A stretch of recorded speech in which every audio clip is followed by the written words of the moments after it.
Ik heb een nieuw gezicht voor me staan. Stel je jezelf even voor. Goed, ik ben Frans Vinken, ik ben 21 jaar en ik kom uit Nijverdal, Overijssel.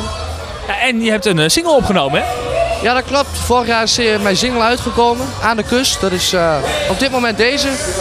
We zijn al bezig met een album op dit moment. En ja, het loopt gewoon goed. We hebben een clip opgenomen met Edwin van Roevelaak. Aan de Schuilenburg in Hellendoorn hebben we een clip opgenomen. Die staat er ook op. Die staat ook op TV Oranje. Dus mensen kunnen ook stemmen erop. Op Frans Vinken, Aan de Kust. Kijk, en dan hoop ik dat die nog heel veel gedraaid gaat worden. Zingen is altijd mijn passie en mijn droom geweest. Kijk, en mijn droom is geweest om zoals nou op Mega Piratenmuseum te staan. En dat is, ja, daar leef ik voor en daar doe ik het voor.